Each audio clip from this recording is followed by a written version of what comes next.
I wake up every night around midnight. I just can't sleep no more.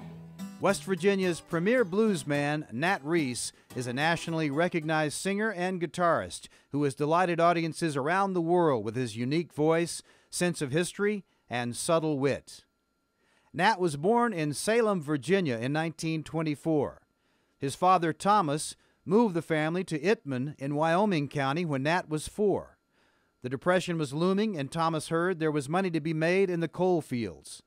The family settled in Princeton in 1936, where Nat still makes his home. Nat grew up surrounded by music. His mother played accordion, and his father, by then a miner, played guitar until his fingers were crushed in a mining accident.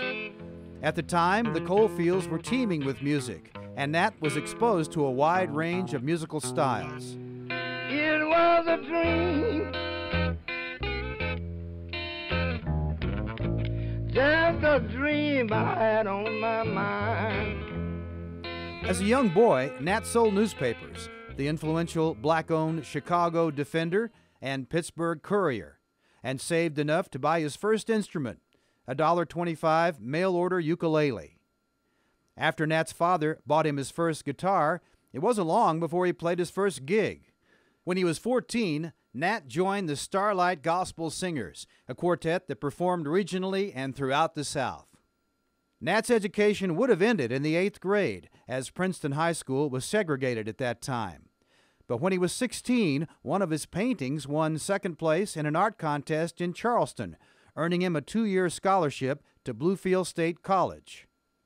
His studies were interrupted when he was drafted, but after the war, Nat returned to Bluefield State on the GI Bill, majoring in commercial art. However, with a wife and children to support, he turned to coal mining, picking up extra money repairing TVs and electronics at night. All told, Nat spent about 8 years in the mines. During that time, he joined the popular dance band, the Dukes of Swing. The band played everything from jazz and blues to polka. Meanwhile, Nat's string band played bars, dances, and house parties throughout the coal fields. One night, while playing a beer joint called Big Mama's in Keystone's infamous Cinder Bottom, he narrowly escaped injury when a stray bullet went through his guitar.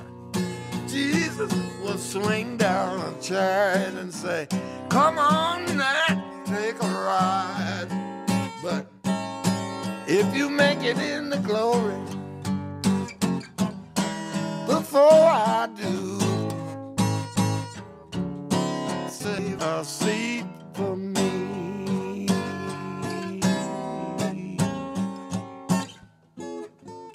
In the 1940s, he was also a member of the Bluefield State Collegians, a group that is still active today.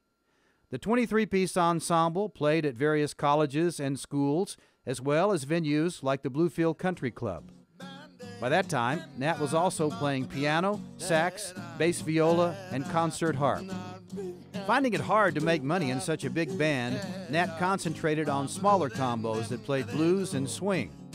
He also worked at North American Aviation, doing silkscreen printing. You mean so much to me, I give the world to you.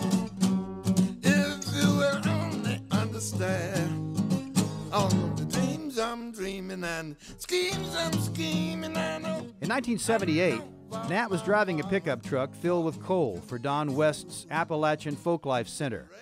As he rounded a turn, a van crossed the center line and hit him head-on, breaking both of his ankles, a knee, and severely damaging his hip. Doctors said he would never play music or walk again, but Nat's determination triumphed, and within 9 months he was booking gigs. Meanwhile, Nat had struck up a friendship with fiddler Howard Armstrong of the famed trio Martin, Bogan, and Armstrong. During the 1980s, the two performed across the U.S. and toured Europe. I got your letter this morning. I read every word you had to say.